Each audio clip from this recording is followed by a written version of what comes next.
Hello, my friend. I am CharLee Simons, your host here on Do Not Talk. Talk about things you're not supposed to talk about, politics and religion. Talking to the people I'm not supposed to talk to. Because the media doesn't like them, or the left doesn't like them, or even on the right, they don't like them. Well, I put them on. A lot of J6ers, Proud Boys, Oath Keepers. Yeah, I've had them all on. Even though people in my own party were going, oh, CharLee, no, the Central Committee cannot back anything you do, cannot support you, cannot promote you. If you have these people on. These people? What, you mean actual patriots who showed up Capitol building when you didn't? Those people, the ones who have been railroaded and are now being exonerated, are now being pardoned. That just happened. But a whole bunch of other J6ers, as everybody calls them now, the Oath Keepers and Promise Keepers. Promise Keepers is totally different, isn't it? Anyway, you know what I'm saying. I'm not thinking all that well. I came back from the California GOP convention all sick. So I'm all hopped up on cough medicine. And the only thing that's sober in this house right now is Spike. There's Spike. Spike sighting. Everybody's Spike sighting. I actually took him to the California GOP convention in San Diego. Yeah. Hundreds and hundreds and hundreds of Republicans, supposedly, and a whole lot of rhinos. I think that's what made me sick. I've got some kind of adverse reaction to rhinos because there were plenty of them there. And Spike was great. He was the hit of the convention, for heaven's sake. People were wanting to take pictures of him. Everybody's stopping and petting him. And I had no idea he was going to be such a hit. It was fun. But I was there for the big vote on Sunday when we did not endorse a candidate for governor of California. And it's not because we didn't want to. Oh, we wanted to. It's boiled down to two now for the Republican Party, at least, the official California Republican Party. It's boiled down to two. All the grassroots candidates, Louis Herms was not there. Daniel Mercury was not even there because they're, I think, no party preference. I think that's how they are. So they're not affiliated with the Republican Party per se. They're staunch conservatives, but they don't have that Republican name in front of their candidacy. And they were not there. So it's down to Sheriff Chad Bianco and Steve Hilton, former Fox News Sunday night guy, the Next Generation, New Generation, whatever he called that show. And we wanted to, we tried to, but the vote, as I showed in that video yesterday, I actually snuck a little recording when they tallied the final vote. And it was so close that neither one got 60%. That's all it was. And I said right then and there, guess how the media is going to spin this?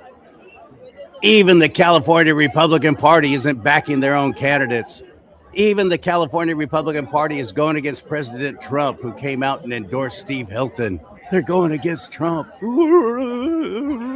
Get all giddy, like their bodies are all electric. That's how they are in the newsroom. I have a great guest today. I've never had him on before, but I'm guessing in advance I'm going to really enjoy this. His name is Mark Abrahams. That's it. Like he says Abraham Lincoln with an S on the end. Mark Abrahams.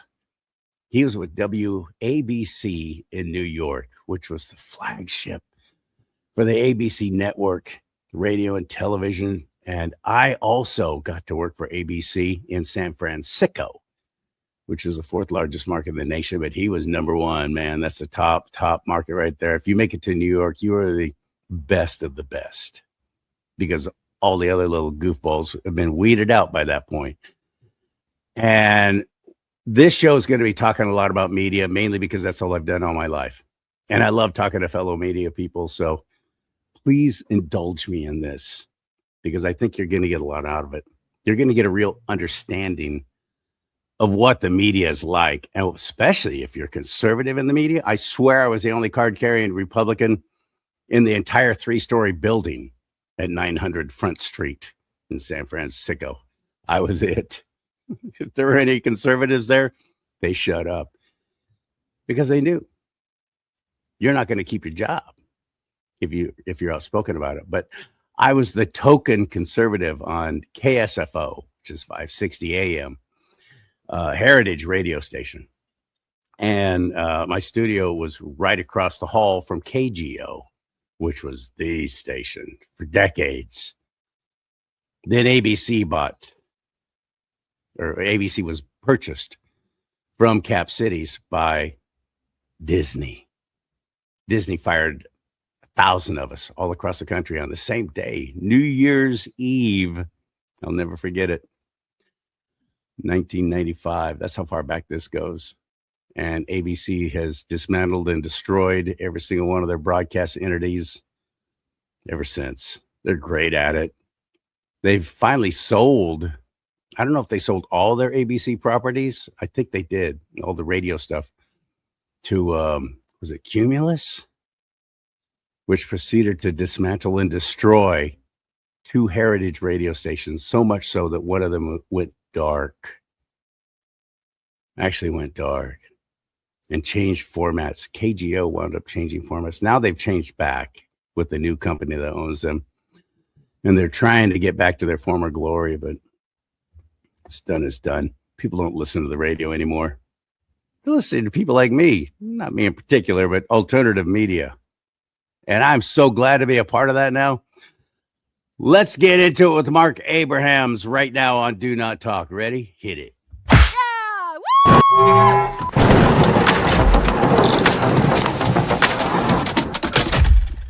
Hello, my friend. How are you? I'm borderline amazing, except for this dad-blame pneumonia. Other than that, I'm doing great. Well, it's like you said before. Like you said before, I think you have rhinovirus. I do. I think I do. See? I think that's exactly what that was, because there were plenty of them. Get backed up, they call it rhinovirus. That's it. That's right. I'm so glad to have you on, and the audience knows now that if I get to talk to any media people, especially somebody who's attained your status, I get all giddy. I go back to my days when I was on the radio, and I loved it so much. The immediacy of it, how you can reach an audience right then. I still think that AM radio, as the left has tried to take it away, Bill Clinton deregulating ownership rules in the 90s.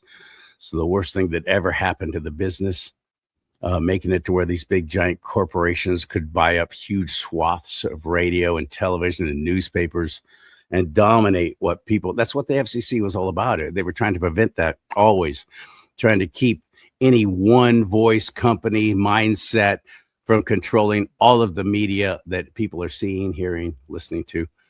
And Bill Clinton ruined it. Nobody's talked about it since then. I've hoped beyond hope that maybe somebody would get control of the FCC and actually get us back to some normalcy and put media back into the hands of local people who are able to own and operate stations. But now the standalone ownership is dwarfed by these big corporations who have so much money, and I don't know how they are surviving, but I'm grateful for them. There's an AM station that I fill in on in my area, Sacramento market, that is called The Patriot, and it's a standalone, one of the few left. And every time I'm on there, I'm like, you don't realize how precious this is. I hope you appreciate this, because this is the one voice in anything having to do with the media that is still independent of the machinations of big corporations. Value this, support it, go to the advertisers that you hear on the station. Tell them, I heard about this. I heard about your business on this radio station. Let them know that. And really support your live and local radio, because it's very few and far between. Are there any in New York now? Any? Honestly, I couldn't tell you. I mean, there are so many, what you were talking about with Clinton deregulating. Basically, what he did right then and there was create an abject violation and toss away of Taft-Hartley Act, creation of monopolies. And that's really what he ended up doing. And even when we were talking before in regard to, getting, and the president had promised this in his campaigns and everything, cutting our energy costs in half. When he deregulated the markets, because the up and comings couldn't go and set up their own infrastructure for electricity, for water, for gas, they had to use the main company's facilities. So the company said, you know what, how can we get around this and make some good money out of it? So rather than charging a fee to these new companies for delivery, that's only a few companies, they went and they charged the consumer a delivery charge. And I don't know about you, but I've never been able to go and walk into the electric company with a shopping bag and say, give me 10,000 kilowatts of electric and take it home with me. You've got to go through them. But when you've got millions of consumers that you can charge, as opposed to a few upstart companies, you're essentially, what they did was they doubled the bills. So why, with a stroke of a pen, he hasn't gone and just said, no more re-regulating, and that would cut our utility bills right in half? I don't know. But with the radio and TV stations, Well, I'm a big fan of free market. And so you're like, how can you justify wanting the FCC to take control of ownership rules again and put it back in the hands of people who are actually in their communities? The FCC used to require you to do a certain amount of local programming. That's why you had what's called PSAs, public service announcements, which the radio stations had to run for free if they were promoting either a nonprofit or some kind of program to help people. Well, you see, let me just interrupt you there for a second. Yeah. That's been an immense pet peeve of mine when it comes to politics. The biggest problem that we've had in this country is that all the politicians are bought and paid for. And why is that? Because if you want to run for Congress, it's going to cost you a minimum of $2 to $3 million.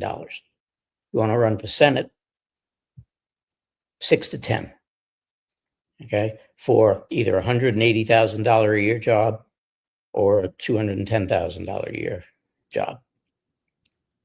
After 6 months of which they're all multimillionaires, which is just mind-boggling to begin with. But yeah, when you boil it down to literally what a politician is, and I wholeheartedly believe in boiling down politicians. When you boil, I wholeheartedly believe in actually boiling some politicians. Exactly, no matter what the stench is. But once you look at it, what are politicians? They are public servants. So why do they have to pay for advertising on TV and radio and newspaper and this and that and the other? They should be run as PSAs, and then it wouldn't cost as much to run for office. You wouldn't have to watch 7 million of these stupid things during campaign seasons. And it might slightly more legitimize what we're working on. But no, they get away with it. Well, you and I remember a time that we wanted to have politicians on our shows. We wanted to talk to them. We wanted to be able to ask them questions and hold them accountable. Well, you said this. What did you mean by that? What are you going to do about this? And that's all gone away. The media has absolutely stopped doing that unless you pay for it. That's the only way you're going to get on any platform these days, is you're going to have to buy an advertising block or some commercials. And that's it. And that's awful. I think that's ridiculous. We're not super serving the public. That's for sure. No. Some of my lowest rated shows, some of the ones I get the least amount of views, are when I have politicians on. And so I don't know if it's the business that's to blame for it or just the electorate itself, the voters who don't want to hear it and don't want to listen to somebody answer some questions. It's bizarre to me how the apathy just in the voting public. Perhaps if they were demanding that, media would still be doing it. I don't know. What do you think? Well, apathy is a very, very, very special word when I talk about the people in this country, people in the world, to begin with. voting is a privilege, and voting is also a right.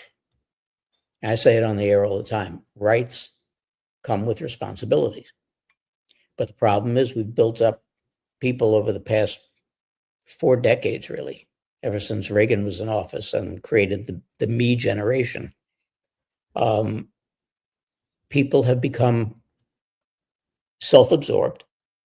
They've become ingrained in instant gratification. And when they don't get it, and they don't get the answers, and they get to the point where they feel that, I'm one person. What difference am I going to make? Oh, I hate that when I hear people say that in my own party. My vote doesn't count anyway. And what are we doing? We're one person. Each of us is one person. But I go back to the old Clairol commercial back in the 60s, and she told a friend, and she told a friend, and then all of a sudden you got a 64 box on the screen. Well, that's how it starts. But the apathy in this country is just pathetic. And yet, which is the part that drives me insane, you'll see for the new iPhone, for the new Xbox, et cetera, you will see people sleeping on the street for days. Black Friday, lined up out in front of Walmart and a bunch of other people's, from as soon as they put the last piece of pumpkin pie in their faces, they go and they get online and sleep there. Right. They can't get their butts out to go and vote on election day. Right. And then wonder why we're in the position that we're in. We get the government that we deserve. Nobody has done anything to us that we didn't allow to happen. Right. And the problem is, and I've said this a billion times on the air, this land that we live in is probably the largest corporation in the world. And as we found out over the past bunch of years, it's literally been a corporation since 1871. So you're dealing in a situation whereby we, the people, are the CEOs, CFOs, COOs of this corporation. And yet we have allowed our employees to run amok and bankrupt our company.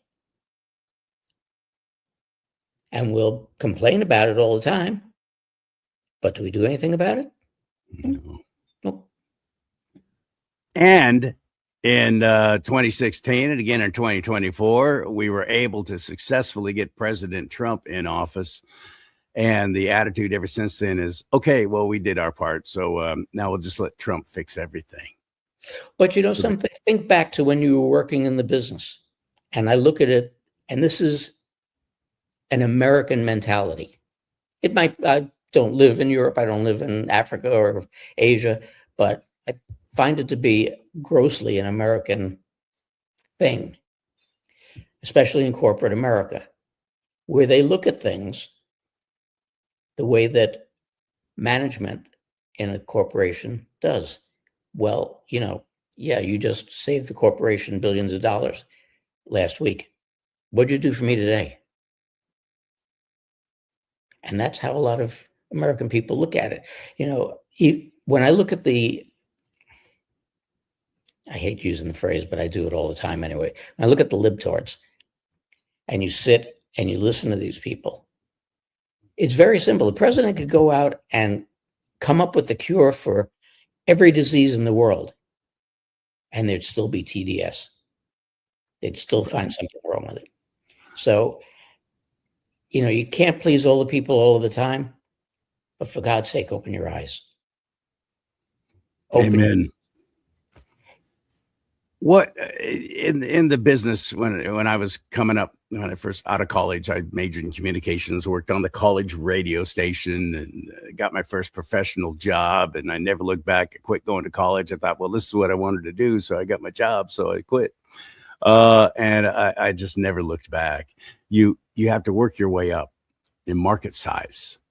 And I started off in Fresno. I don't know if you know California very well. That's where I started. And even then, I had people in the business who'd been in for a long time who started in even smaller markets who resented me for that. Who's this kid starting off in a large market? Who does he think he is, kind of thing? You got to work your way up through markets. I finally made it to Sacramento, then to San Francisco. And you got to work your way up there. You got to pay your dues. What's your story? It's very funny because much like you, I worked my entire career in New York City. My entire career. Look at you. That's fantastic. That's absolutely unprecedented. Well, it was one of those situations where, you know, I'm a Brooklyn boy. I was born and raised in Brooklyn.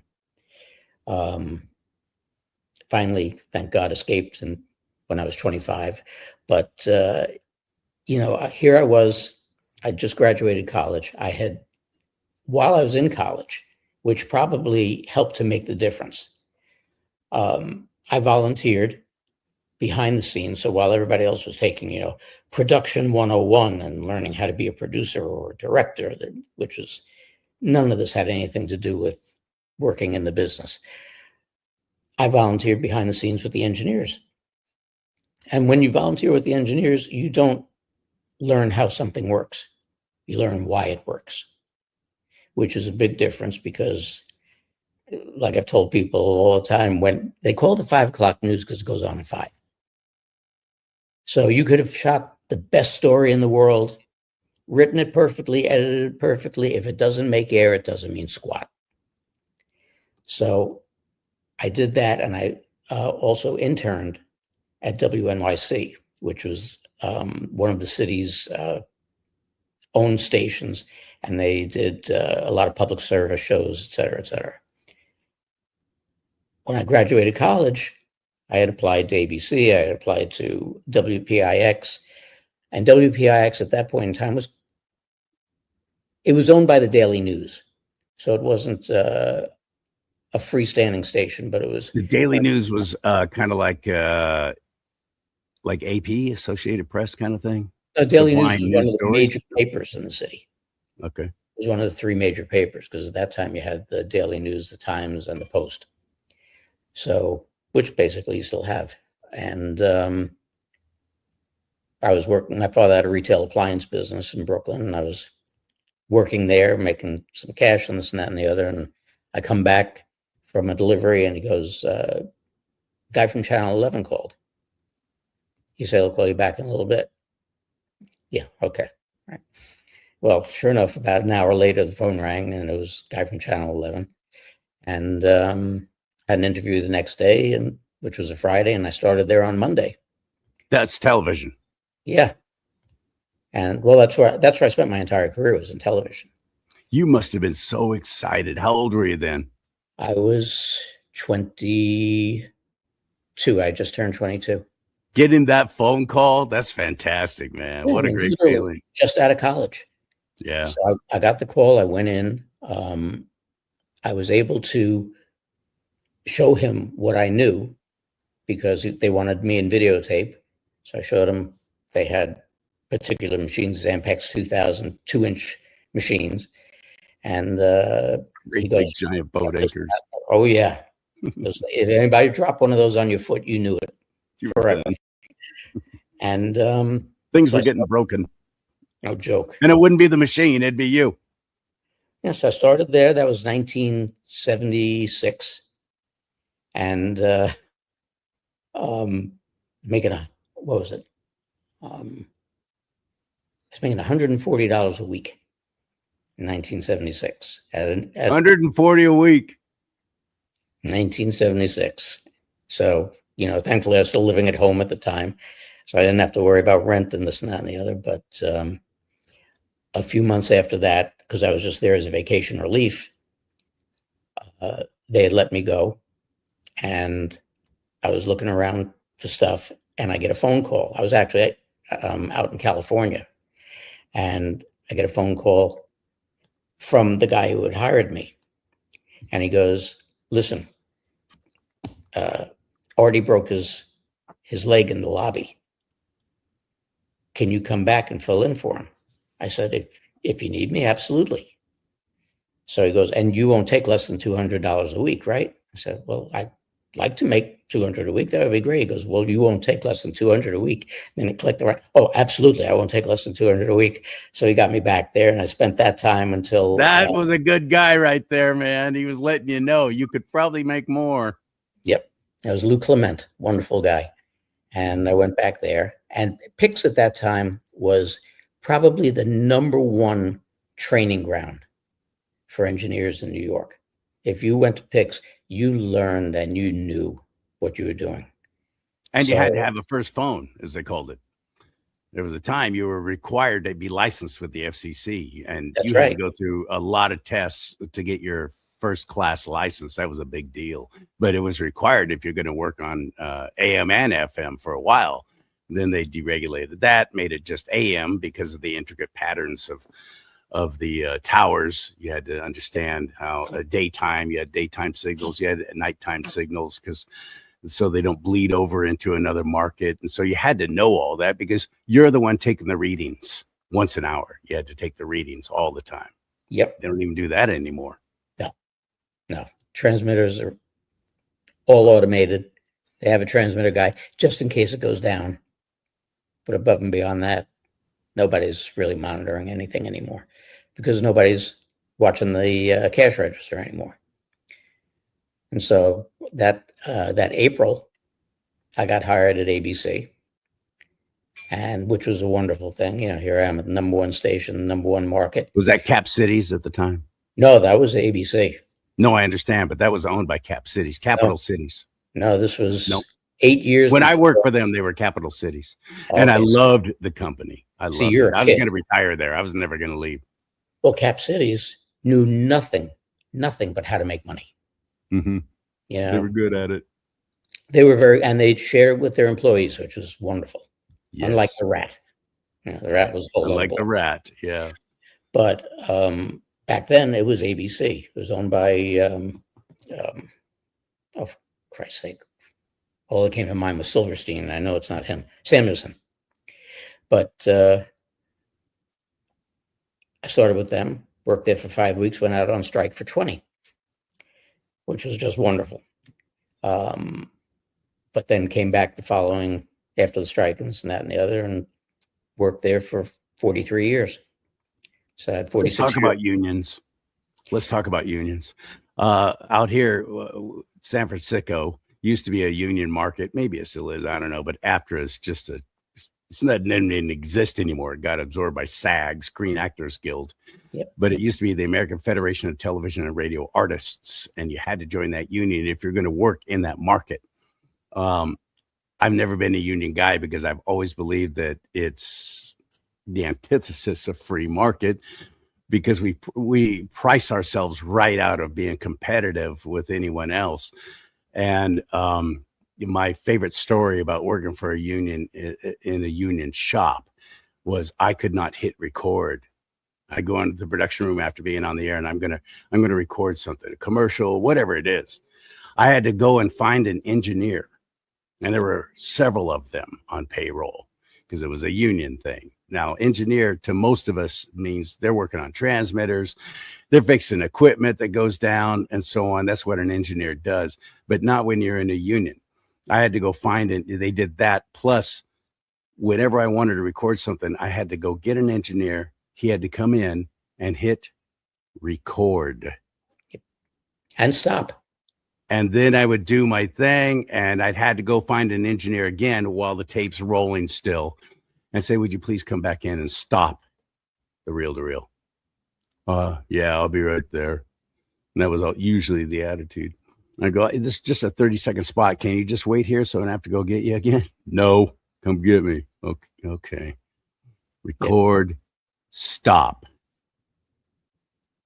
And my fellow employees there, because they all knew I was a conservative, they thought it'd be really funny to make me the shop steward. So I had to go to the monthly union meetings and rat out the station. That's what a steward is supposed to do. Oh, they're mistreating us. And they told me to go ahead and hit record on by myself. We couldn't even turn on our microphones, by the way. We had to have a producer for that. Turn our microphones on and off when we were in studio. We had a cough button. That was it. We could not turn on the microphone.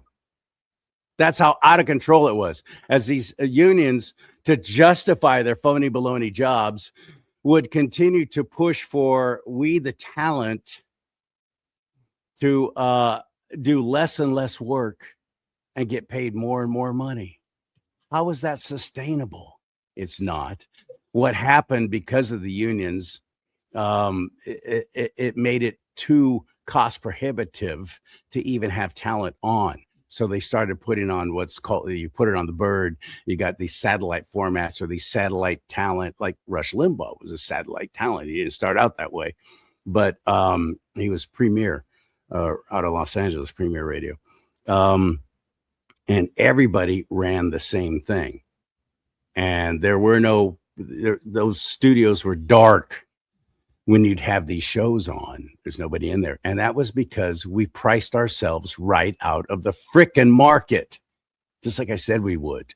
Was it that bad out there in New York? Well, you got to remember, New York, much like California, the stations were unionized. But I think what killed unions, well, let me start with the other side of it. I think the unions were a necessary evil because the companies themselves were evil. You know, when you work in corporate America, and let's face it, that's what we did. We worked in corporate America. And especially after 1985, when corporate America took over the business. If you remember back then, they became very, very, very, very management heavy. Mm-hmm. And they became management heavy because they were trying to eliminate the lower echelon jobs, which would be a lot of the union people. You okay? I had to mute the microphone so you didn't have to listen to that. I hit the cough button. Did you call anybody in for it? No. But this is a non-union shop. It was one of those things where it was necessary to have somebody to protect your job, because if you looked at somebody cockeyed, boom, you were gone. If a manager had a hard on, he's not kidding. He's not kidding. I had a 6-figure gig in San Jose, South Bay of San Francisco, huge market, and we had the double-digit ratings on the morning show I was on. We were doing extremely well. And I almost got fired because I said something on the air that offended the sales manager's girlfriend. He's not kidding. That's the worst part about being a talent is everybody controls your future.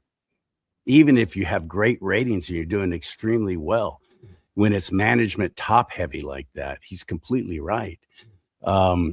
Anybody, even an advertiser, gets offended at something that you say, and they pull all their advertising because of that. That happened to me when I worked for CBS, and I called Michael Eisner, then CEO of Disney, the Antichrist. And Disney got very offended and canceled all the advertising for Disneyland and everything else on the radio station with CBS. And I almost lost my job over that. They wanted me to go on the air and apologize. And apologize to who? You think Michael Eisner's listening?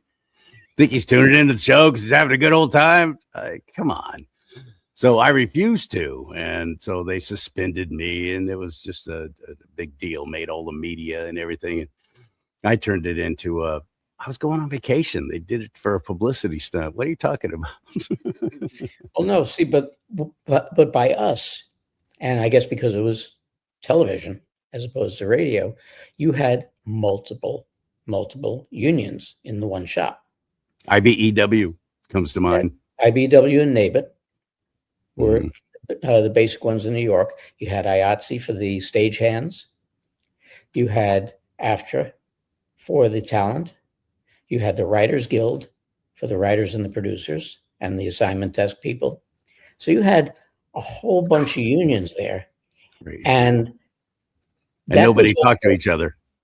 Oh, no, we all got along. Good. But it was everybody had a different modus operandi. And when you looked at the way that things went, because at one point I went to run for international president of NABIT. And it was mainly because of the fact that I saw, you've got to look at it pragmatically. Unions are businesses. Okay. They might be there. They might have been founded as help organizations, but they are businesses. And any member of the union is a client. But when you start not protecting your clients and they get laid off, your client base is dwindling.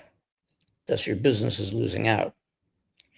And what I tried to do is try to convince them that what we should do is form one national union, not a whole bunch of locals, because that's what they did. And that's what they did. That's what they did with this country, is divide and conquer. You get out the Ginsu knife and you cut down to little pieces. You've got no power. What negotiating power do you have against Disney or against cap cities? Nothing. No. So, the threat of a strike, they don't care. I was out on strike twice during my career, once in 77 and once in 98. So, it's a lose-lose situation. Pretty much so the only thing the union does at that point is they guaranteed you a pay level and they guaranteed you a pension. And even now at this point, the guys beyond me don't have pensions. No, and I didn't either. People assume that I did. Oh, you work for these big networks. You must have a nice retirement. No, they didn't even offer that. And there was no such thing as a 401k, really. So you didn't even get to pay into your own retirement. And I'm now that fixed income guy that I always said I would never be. Didn't think that would happen, but I am. I didn't plan carefully money-wise for retirement because I always thought I was going to work. I got jobs quickly and easily. And I used to, market jump all the time because I was trying to get bigger and better. And of course, the bigger market you get, the more money you make. And that's what it was all about. For me, at least. Plus my love of it. I have more friends who are audience members than I do in the business. I didn't have that many friends in the business because for the most part, I thought these are really weaselly people. But when you get to the level that Mark attained in New York and in San Francisco and in Los Angeles, the really bad people, for the most part, have been weeded out.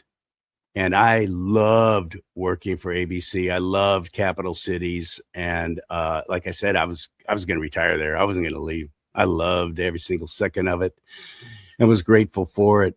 But the business itself has just died. People don't listen to the radio anymore.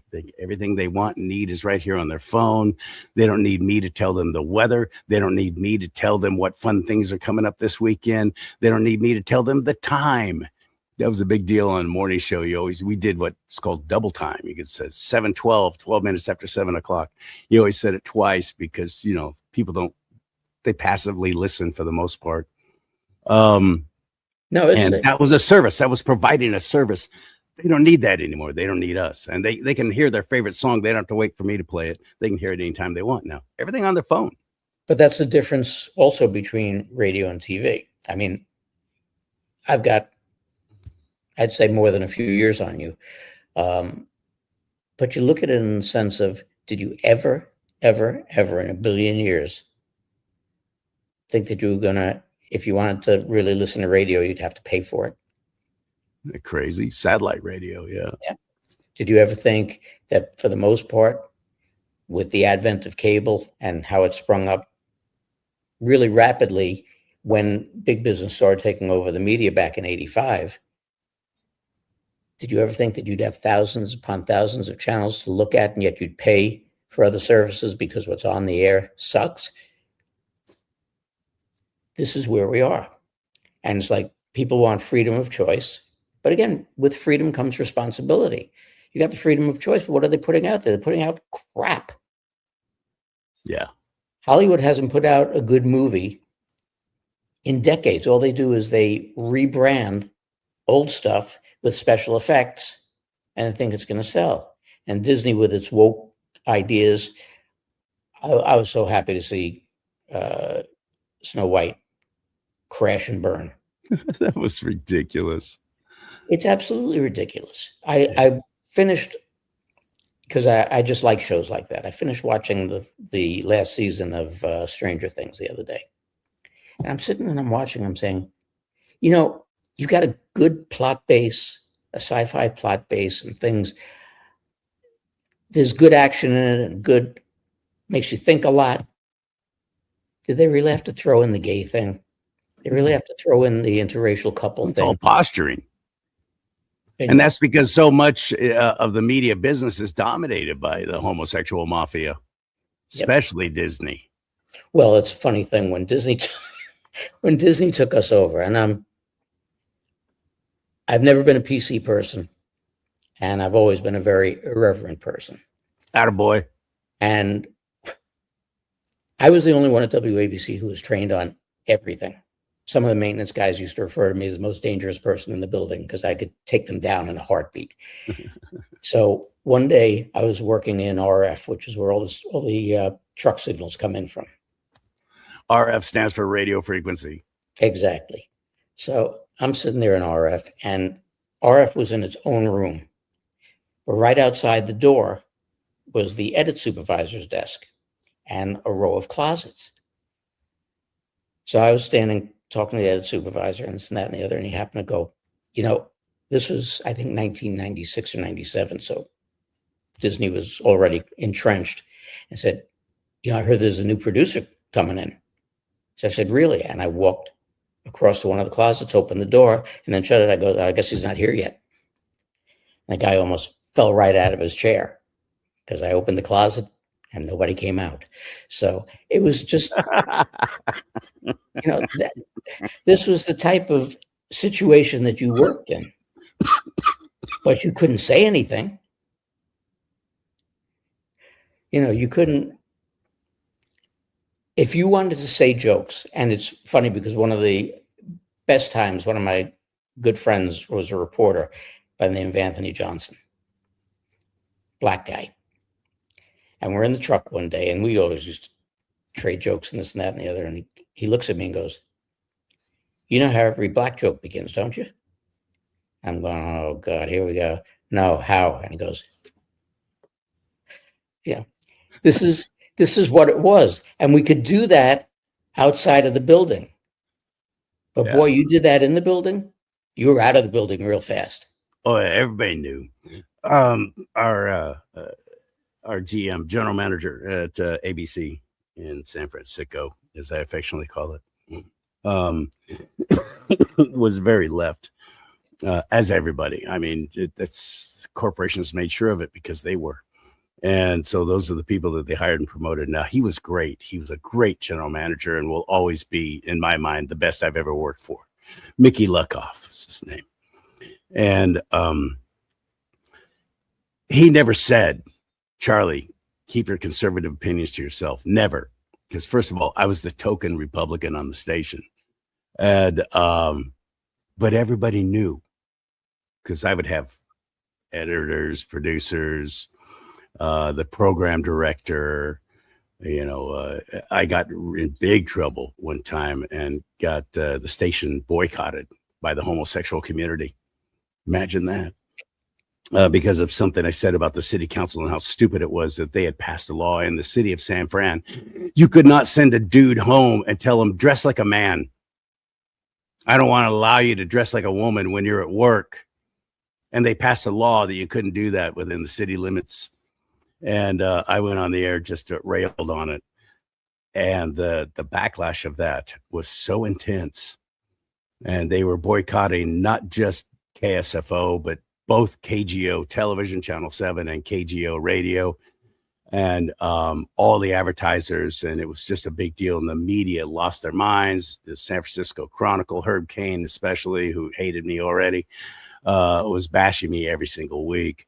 And I just thought, well, shoot, I'll be darned. Just because I said something that's common sense, I'm going to lose this job. But to his credit, Mark, Mickey Luckoff did not fire me, even though he was immensely pressured to do so. To his credit, I don't know of anybody in management these days who would do that. Oh, boom, you're gone, just like that. You said something, especially the homosexual mafia. the homo mafia, you say something to offend any of them, that's it, you're out. And that's how they have successfully shut us up, shut us down, and made it normal. They've made it normal. That's been the job. That was the devil's plan all along, is just to make it seem normal. And people like me who come along and go, no, that's not normal. Oh, yeah, you don't have a place on the radio or television anymore. Get out.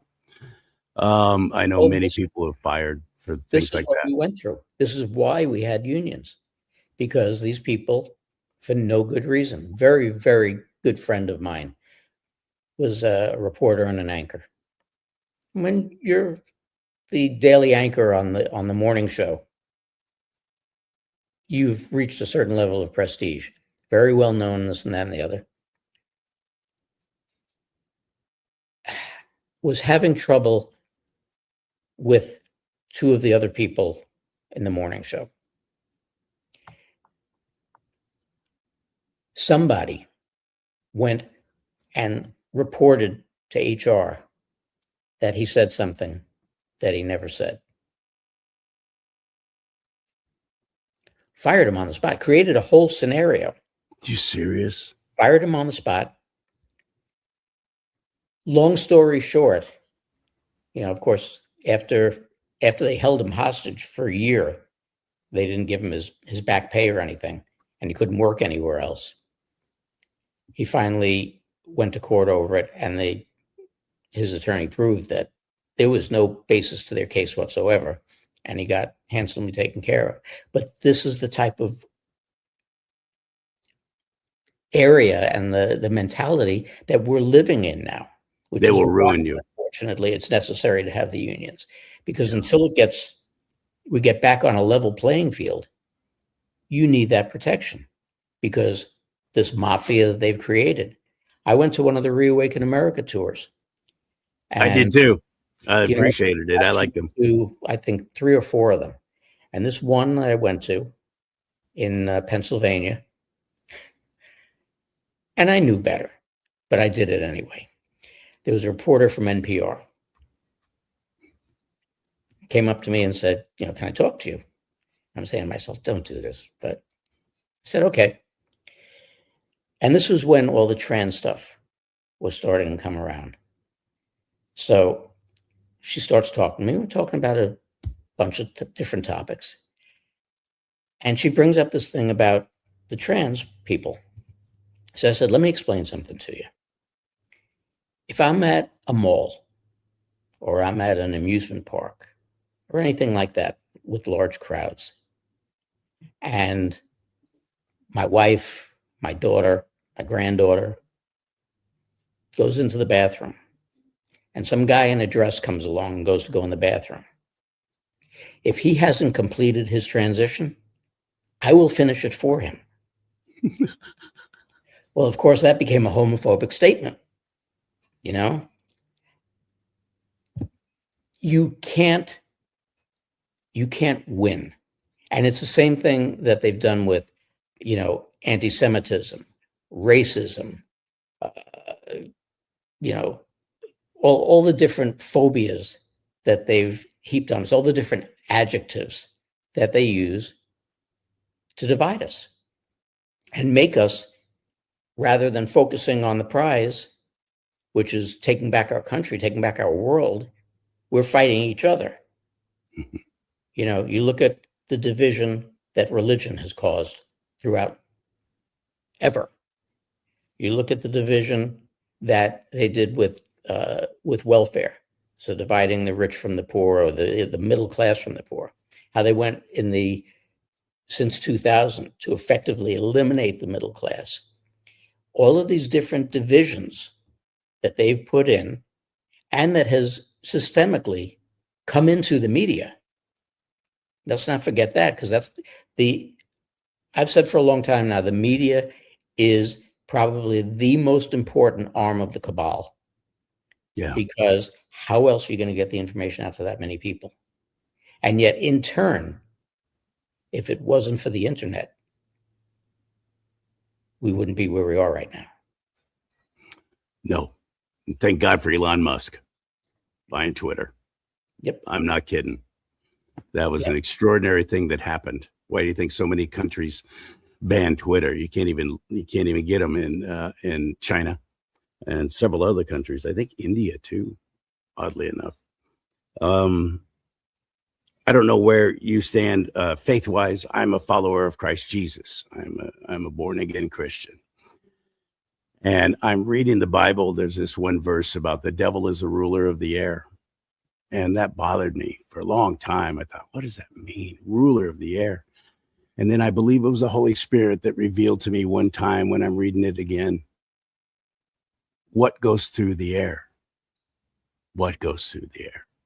Broadcast, satellite, even cable goes through the air. It starts off at what they call a microwave dish called that. I'm not thinking of the term right now because I'm not an engineer.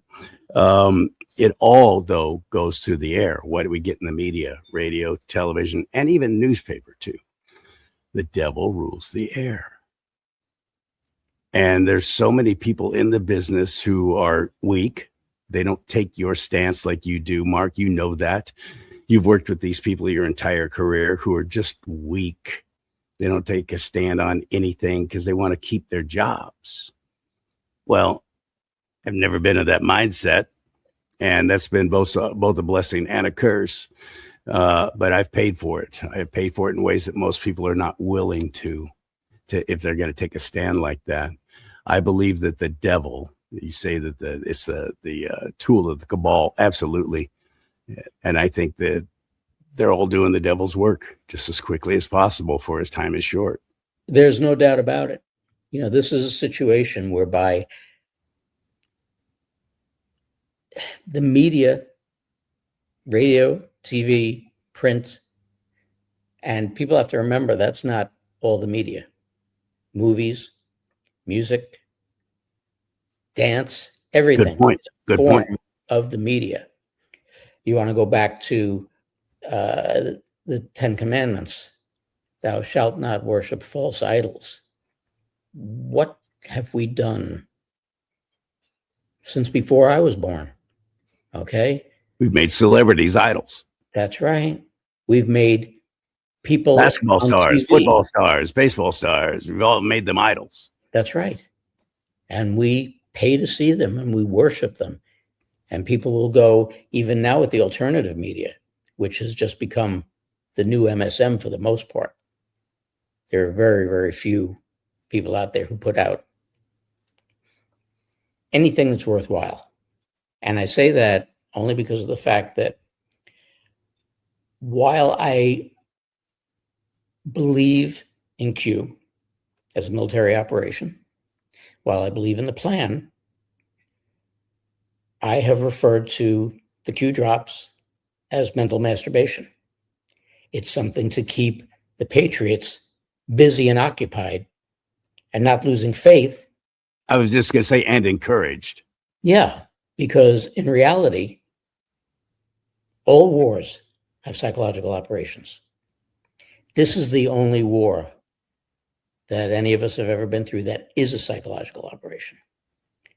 And by virtue of that, with very smart commanders in the military and I refer to the grouping as, because I don't look at the president as, this is his doing. It's like the Rolling Stones. The military is the Rolling Stones and he's Jagger. He's the front man. But they had to pick somebody who's a good poker face and a good poker player and smart. And what they did was put this out, but they're not going to divulge any plans because the military operates on a need-to-know basis. And quite frankly, we do not need to know. When stuff happens, it'll happen. The ending might not be for everybody. That's life. But this is the type of situation that we're dealing in. So the mainstream, the alternative media now has become the mainstream media in the sense that a lot of these people are putting out shows about the Q drops and this and that and the other and interpreting it's going to go here. And oh, you have your anons everywhere.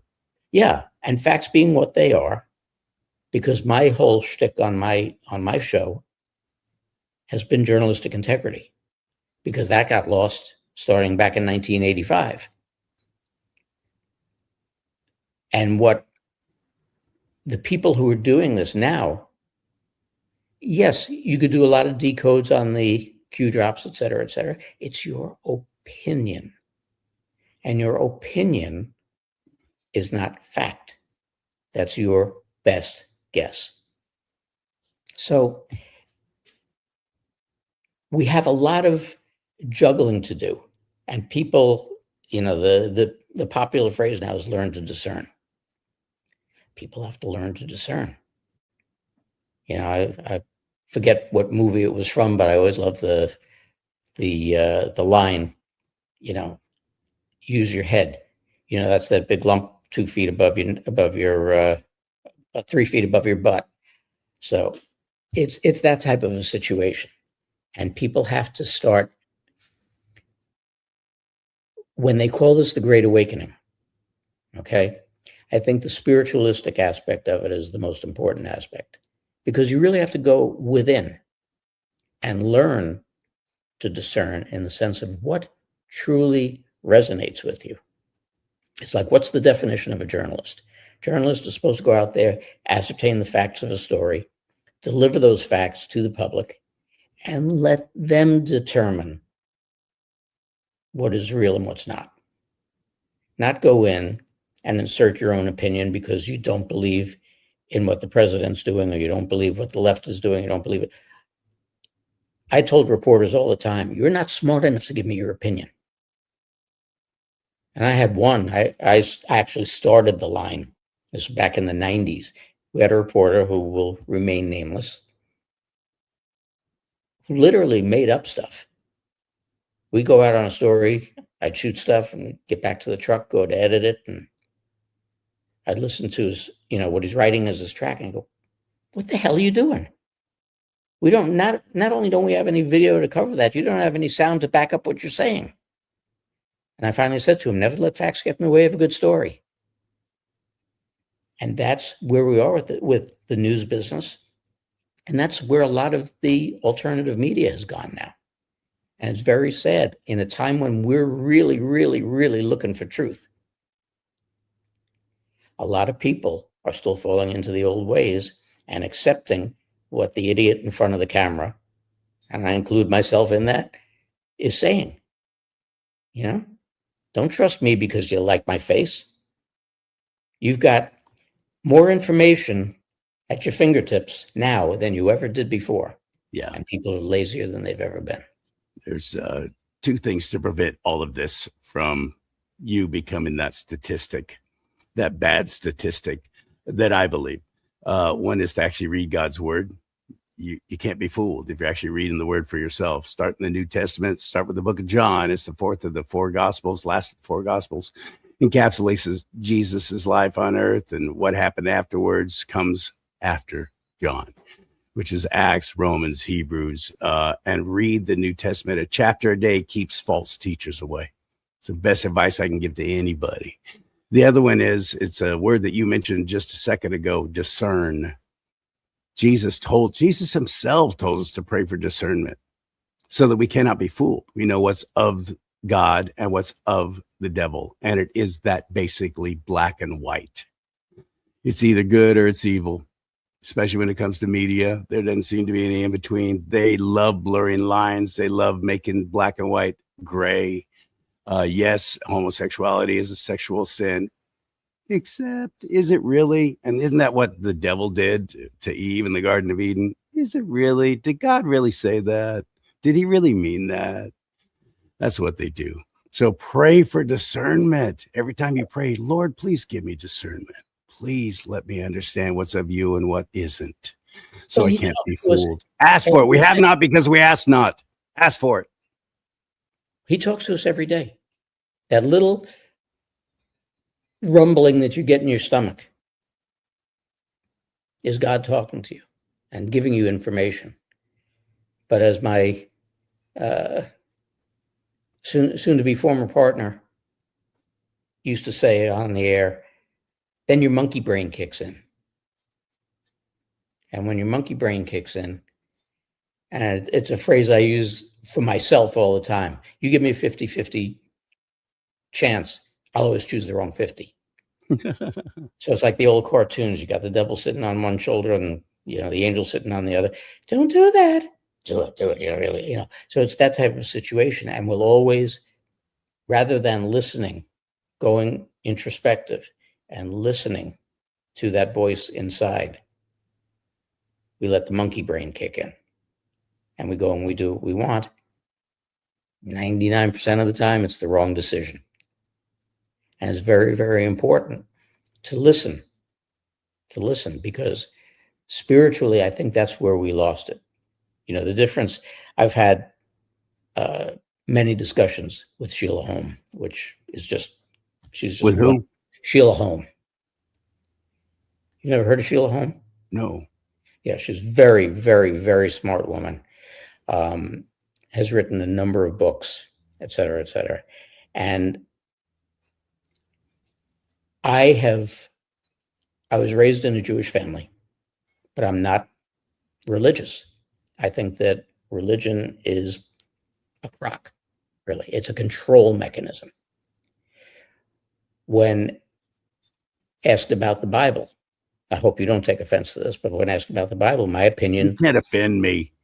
My opinion was to be, and I'm never PC, but to be PC, because it's a touchy subject, I said, none of us were there. The Bible has been transcribed by man. Man is inherently flawed. Thus, the Bible itself is flawed. But what Sheila talks about is the Father. Now, what's the main difference between Judaism and Christianity? Christians believe that Jesus was the Savior, was the Messiah. The Jews don't believe the Messiah has come yet. That's pretty much the main difference. But so what? Jesus' teachings were the teachings of the Father. That's why it's the Father, the Son, and the Holy Spirit. So the teachings were that of the Father. So whether you're following Jesus or you're following the Father directly, you're doing the same thing. Stop letting the preachers tell you what you're supposed to be doing. Yes, I agree. Read it for yourself. Exactly. Learn to discern, and that in turn stops the division. After some of the hijack, put it this way, I'll go back into the 60s. Okay. Everybody was tired after World War II, came away with a victory. Then all of a sudden you're into Korea. Okay. Nobody realizing the fact that they started all these wars because it made money for them, made money for the cabal. Then you got Vietnam, which wasn't a war. That was a police action. We sent a whole bunch of cops over there, but it was just a disaster. But people now, later 60s, are protesting. They've had enough of the wars and this and that and the other. Okay, what the hell are we going to do here? Okay, let's take us completely off of the gold standard. Now we can start printing funny money. One of the worst things Richard Nixon ever did. Yep. Which Stupid. I think he was probably made to do. I don't think he had that control. Take us off the gold standard. And if you look at a graph, this is another thing that when I say my partner, I don't want people to get the wrong connotation here. I am married, I have kids and grandkids, but my partner is Dave from News Treason. Dave and I set... From where? News Treason. Fairly big platform. We started out a couple of years ago with about 4,000 people, and now it's encroaching on 67,000 registered Well users. Done. So I forgot what I was saying. You're talking about your partner, Dave, or as you said earlier, soon to be former partner. Well, yeah, soon to be, because I'm retiring. I'm going to be 72 this summer, and I'm tired. I've had enough. But you've aged well, sir. Thank you. I feel good. And that's not died, as you can see. That's not died. No. Wow. Well done. So, when we would deal with these things, and you look at it. He started a graph, or he made a graph that showed from 1971, from when we went off the gold standard to present day. If you looked at crime statistics, and that's just all kinds of crime, rape, murder, larceny, et cetera,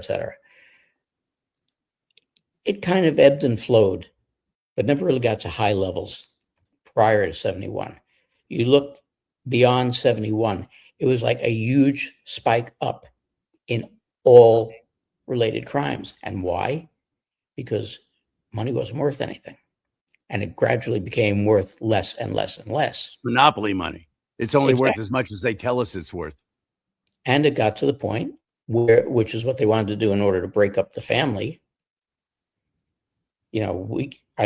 I grew up, probably you also grew up in a family where only one person had to work, and your mother was home and made sure that, you got your homework done, et cetera, and ran shotgun over you to make sure you were behaving.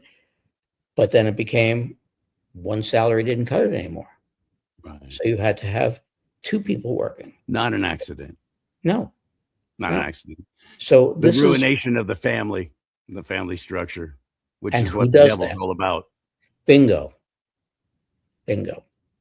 But one thing that I've said a million times, who's the bad guy? The devil who offers you whatever you want in exchange for your soul, or the person who sells his soul in exchange for what he wants? Right. And this is the more of the discernment, because the main thing that has to be done for this war not to be successful, the war is already over. It just hasn't been publicly revealed yet. But in order for things to have legs, to have any kind of longevity, human nature has to change. And we have to stop with all the adjectives. We have to get away from selfishness and get back to selflessness. We have to come closer to the Father. It's really very simple. But we have generations of parents who have raised their children to, you can do anything. The T-ball generation, everybody gets a participation trophy, was the worst thing ever. Yep. So we now have a huge amount of our fellow citizens who believe that everything's about them.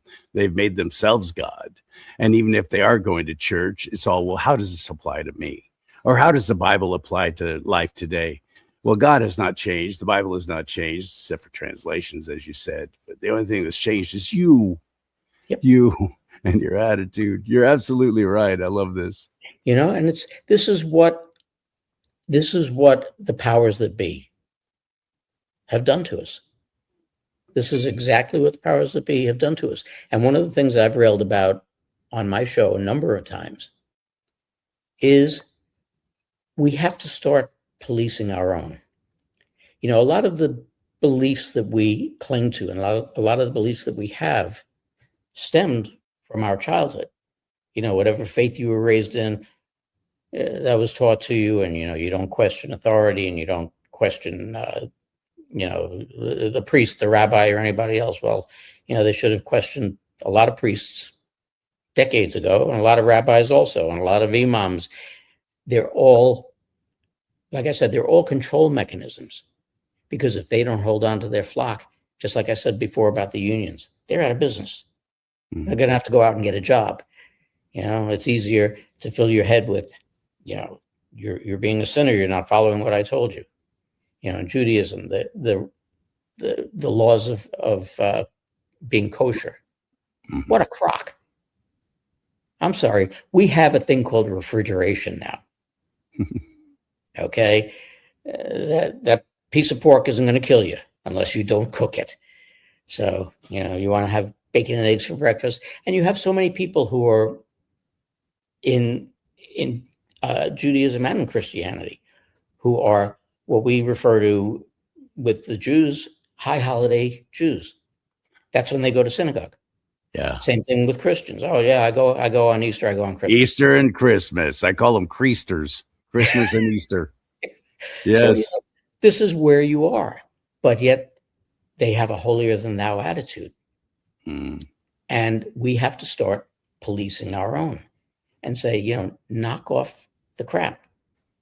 Stop it. This whole thing with the Holocaust. You mentioned the word Holocaust. Well, it's all about the Jews. No, there were tens of millions of other people. Catholics, Christians, man, one of them. Catholics, priests, gays, infirm, mentally retarded, the whole 9 yards, gypsies. They took them out. Okay. But no, it's all about the Jews. And that was planned. It was planned that way to get it. And it still continues. I was asking a Jewish friend of mine at the convention just this past weekend. We were talking about this. And she goes, well, everybody's always saying that the Jews control Hollywood. Okay, well, let me ask you this. How come every single movie that comes out about World War II or any kind of oppressive regime like that is always against Nazism? But I have yet to see a film about Mao Zedong, who 6 million allegedly or supposedly were killed during Nazi Germany's reign of terror. 60 million in China. And everybody's silent. Well, that's because they're on board. They're so ensconced in communism. You'll ask a socialist, what makes you, this never worked throughout history. What makes you think we can make it work? Well, they did it wrong. Oh, you're so much You're better. You're going to do it right. Yeah, exactly. It's just stupid. It's really stupid. And then the other line, the chosen people. You know who the chosen people are? All of us. We are all created in God's image. We're all the chosen people. But these lines have come down throughout generations. And just like they used to say in the business, I'm sure you had the same thing in radio, past practice. Well, past practice holds a lot of truth, because once you've done something long enough, kind of becomes the rule. A lot of these lies that have been propagated throughout the decades have to stop. And the Jews have to police other Jews, and Christians have to police other Christians. And the Muslims, look what we did after 9/11. Okay? You were Muslim, you didn't want to walk down the street. Now people are learning. And now he's mayor of New York. Oh, God. And what is New York City? The 5 boroughs is probably one of the largest Jewish enclaves in the world besides Israel. But they elected Mamdani. I'm still stunned by all that. Well, I like to refer to him differently, because if you rearrange the letters in his name, it's I Madman. So, it is pretty funny with him. But, people have to start policing their own. Okay, we blamed the whole thing on the Muslims, which is what I started to talk about before with the ever since 1971. So we got through that. Then in the 80s, what happened? We started having hijackings. By who? Oh, those lousy Muslims. And then you had the Achille Lauro, and you had the embassy bombings. You had the first attempt on World Trade in 93. And then you had 9/11. And the funny part about it is, having in 2001, I was already in the business for 25 years. I covered many, many implosions in my career. But 2 main things. Number one, the emotion of the day.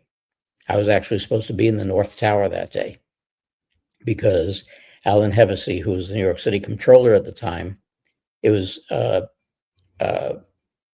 primary day.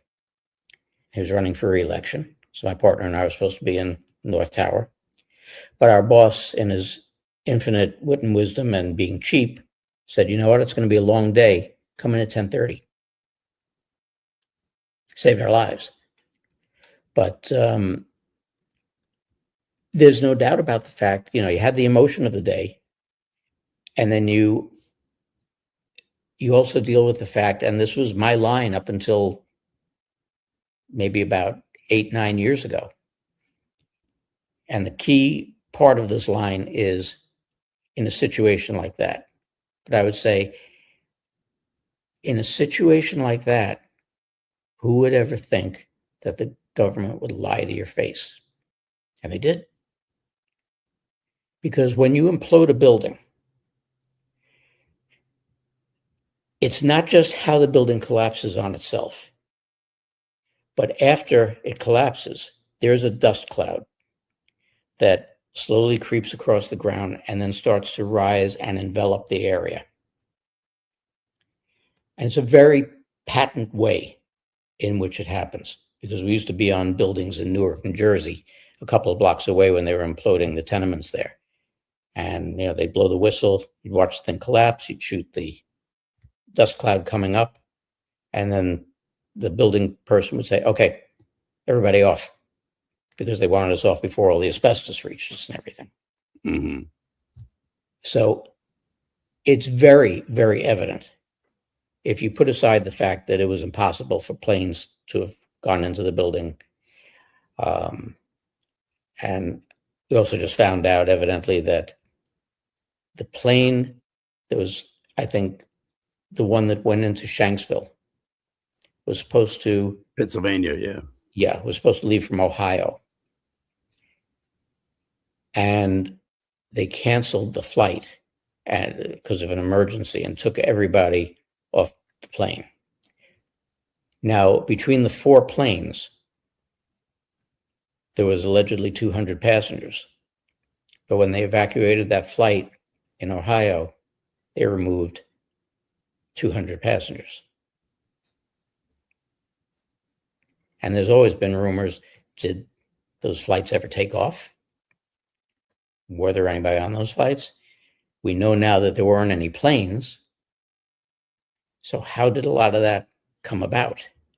Let me backtrack a little bit here. 2 things. One, he used the word implode, and now I realize that's not by accident, and he's right. The evidence is just too overwhelming. I had Richard Gage on one of my shows, and he woke me the hell up. He's an architect, and he goes, Charlie, look at this. This is what would happen normally in such a situation. Why would the buildings collapse like that? Why did the 3rd building collapse when no plane even hit it? Bingo. And remember one key thing. He spelled it out with pictures and video, and I was like, son of a bitch. I was so mad. I was so disappointed. I'm old enough that I remember the excitement of the bicentennials in 1976. That's why I'm wearing this shirt. We got our 250th birthday coming up, and I don't see anybody excited about it. It's the weirdest thing to me. But that was not an accident. There were explosives that were set inside that building. It's so completely apparent to me now. But I was so hurt, Mark. I was so I felt just betrayed. And then that turned to anger. And a lot of people from there, it just turns into, oh, well, what can I do about it? But I'm not that guy. I never get to that point to where I say, oh, well, what can I do about it? I'm going to continue trying to do something about it. Through me, it's just educating, I guess, doing what I do, trying to let people know, no, wait, look at this. Take another look. Because I was there. I didn't realize. I didn't believe either. And every time somebody said, oh, George W. Bush was in on it. And so I'm like, oh, come on. Now I kind of think maybe that's true. Absolutely. Because you got to remember, there's a key element that you're leaving out here. First of all, to me, what turned my mind. Now you have to figure, I spent my career as an engineer. Okay. And when you look at the fact that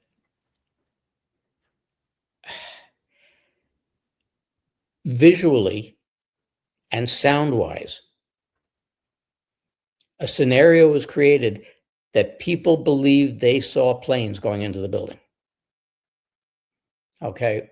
To me, there was no way in hell they had that type of technology back in 2001. We've learned differently now. Operation Bluebeam, blah, blah, blah, blah. But to me, that was an impossibility. But when I saw the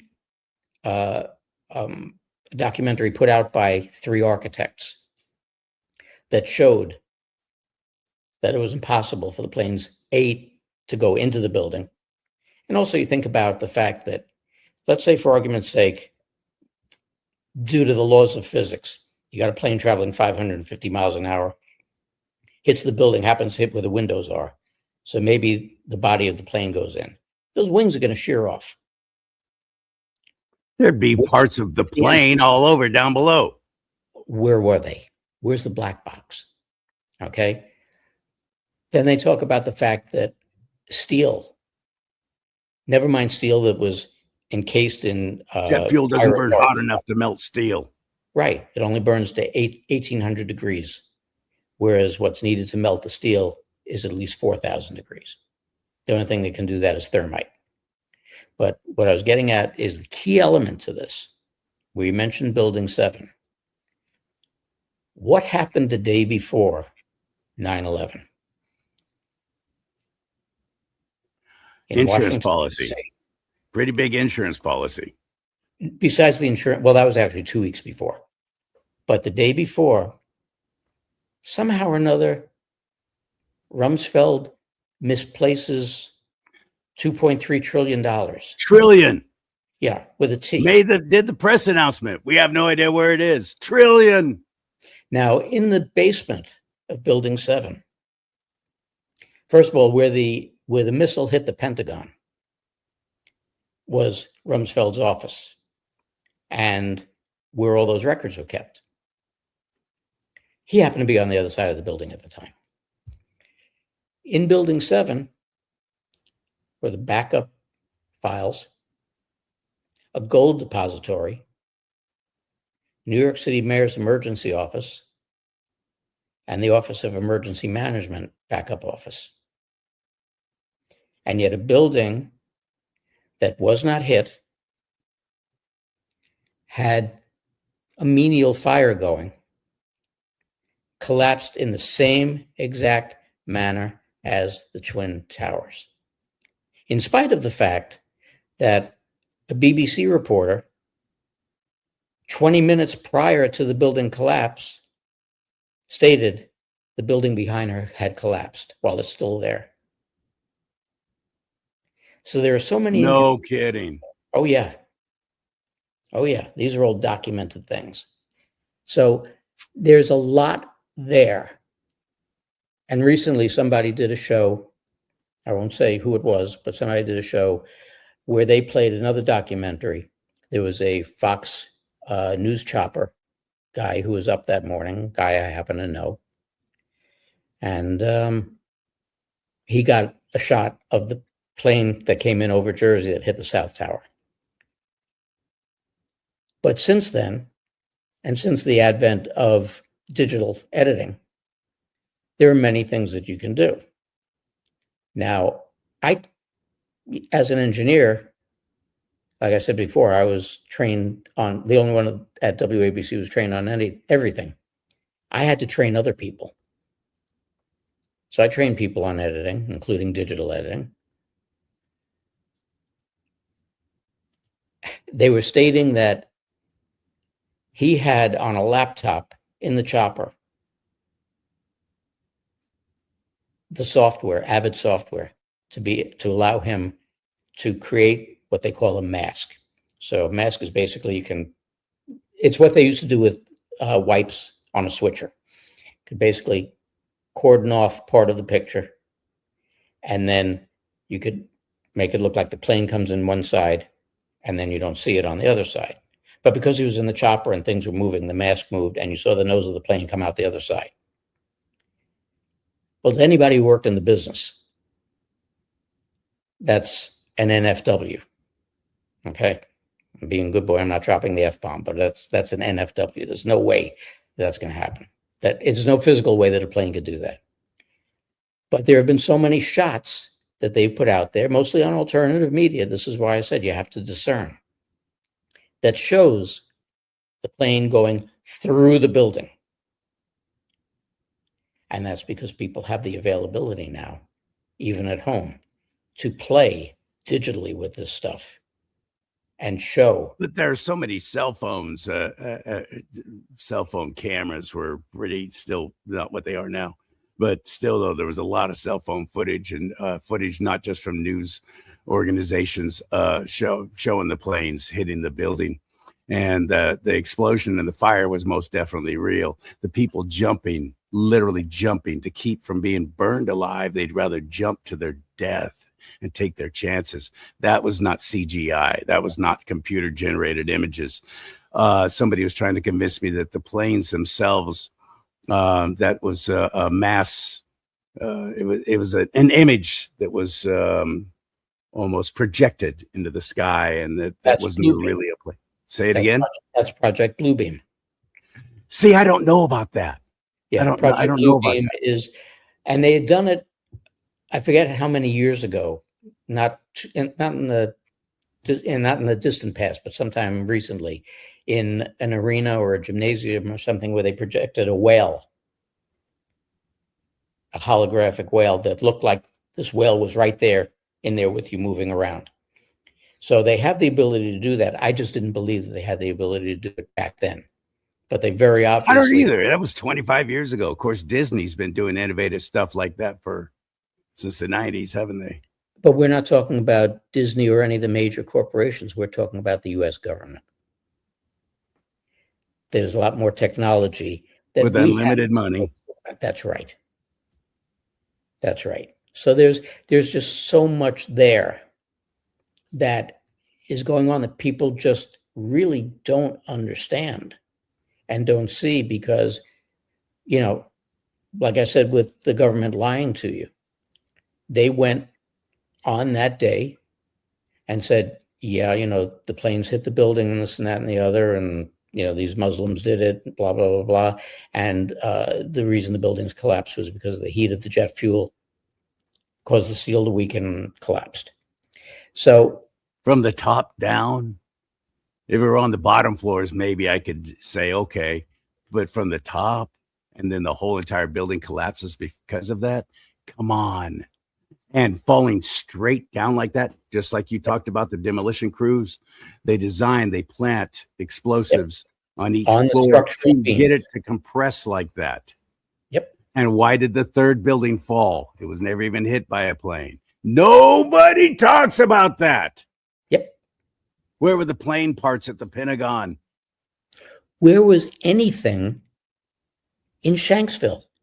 You had a crater that looked like every single missile strike you've ever seen. Where was the luggage? Where were the bodies? It didn't exist. But we bought it. And why did we buy it? Because we've all been brainwashed by the media. This is something, I grew up because you have patriotic flag waving guys like me are like, no, my own government would never do anything so heinous against its own people. That's right. Little did we know. And this is what it is. And you had people that day on the air. And you had, what's his face, who was with it? Peter Jennings. The plane flew through the building. No, Peter. Plane didn't fly through I was working for Clear Channel at the time. On that morning, I was doing my morning show for Clear Channel, which is the largest radio station owning company in the world. At least it used to be. And so it was big, and we had resources that a lot of the little independents did not, equipment-wise and so on, technology and so on. The internet went down because it was so flooded, so many people jumping on there. So you'll love this story, Mark. I wound up being on the air for 10 and a half hours that day. Peter Jennings kind of built his career on staying on forever, like he did during the whole beginning of the Iraq War.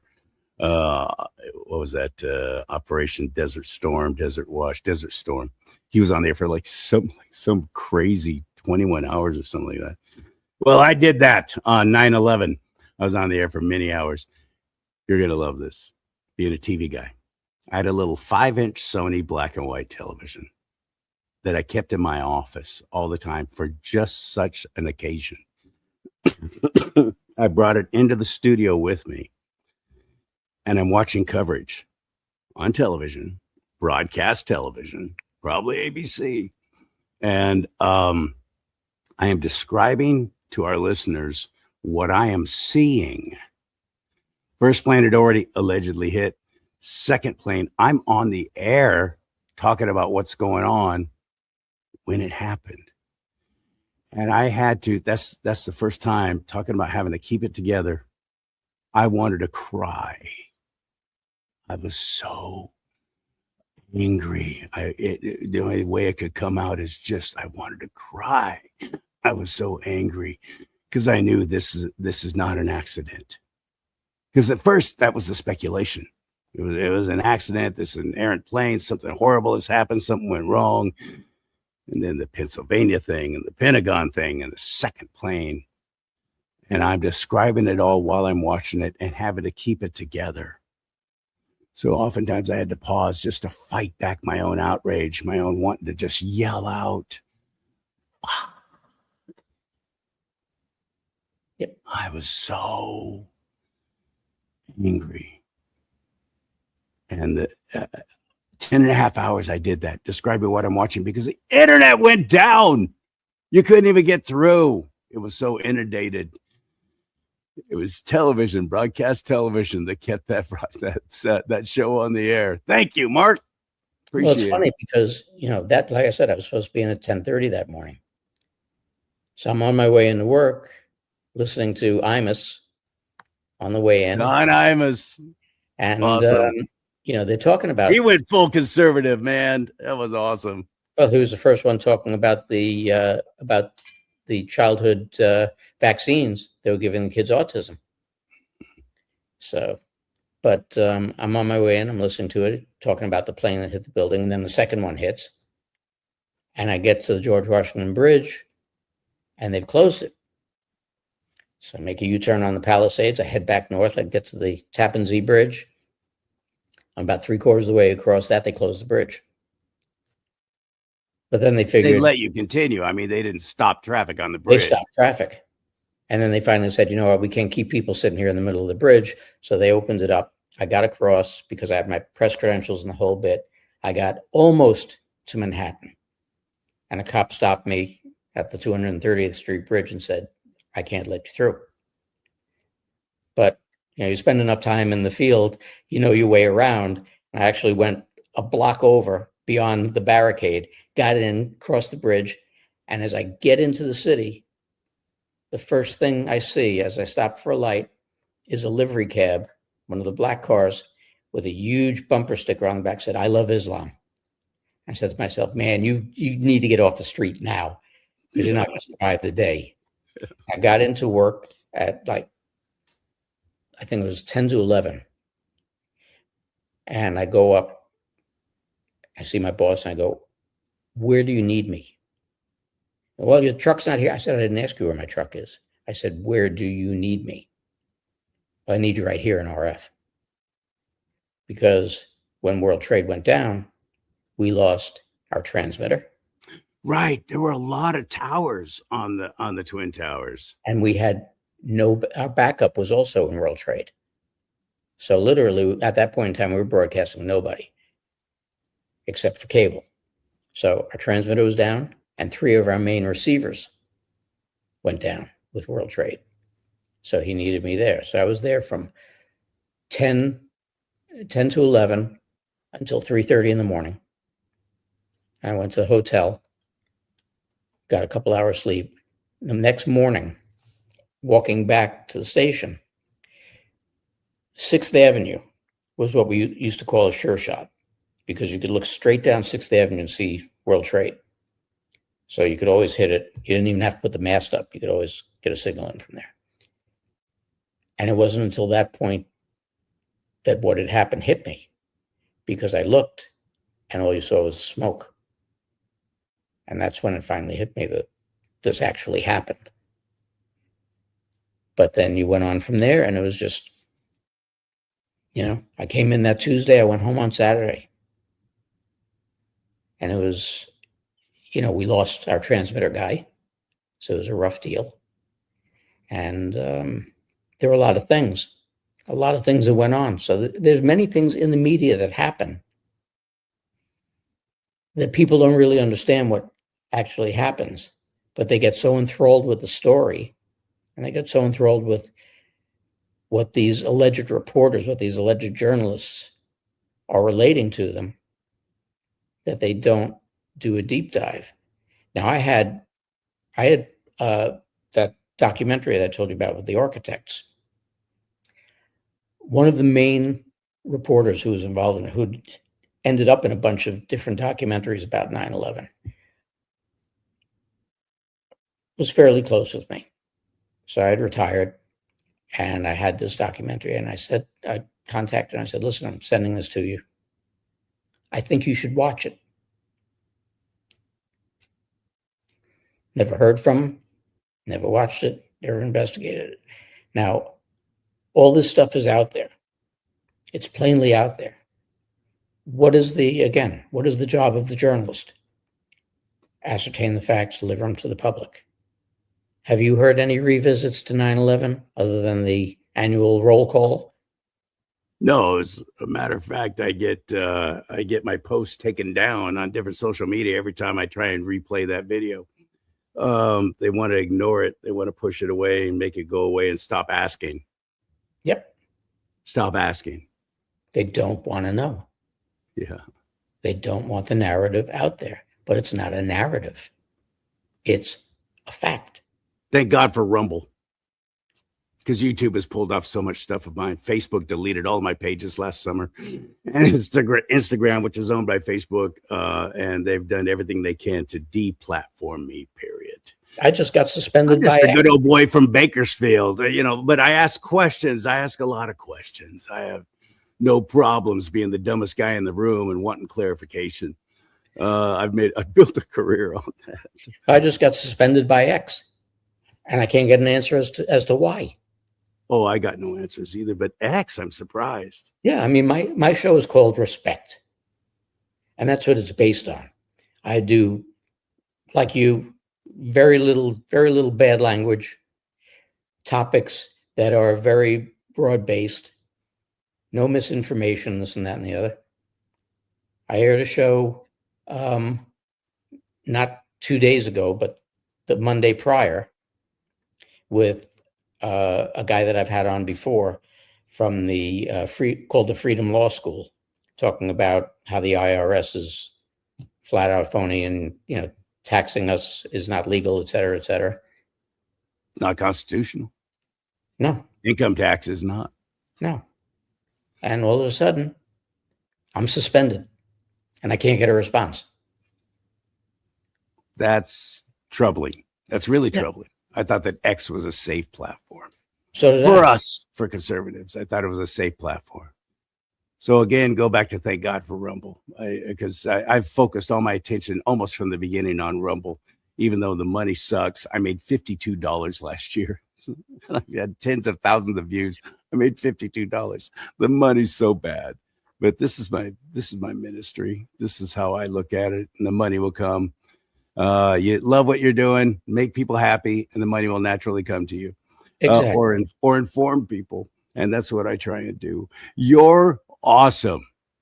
I'm up against the clock. I got to get to a guest standing by right now. I really hope you had a good time, because I want you on again sooner than later.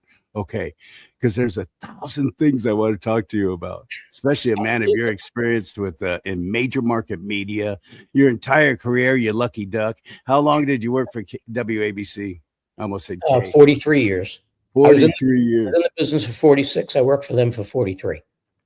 And that's a great career. It was a career, but as we discussed before, with the control of the big business, and especially at the end with Disney, for the last 2 years on my phone, I had a countdown app to my retirement, because I always felt that I have a good sense of humor, and I feel that that's got us through a lot of bad things, number one.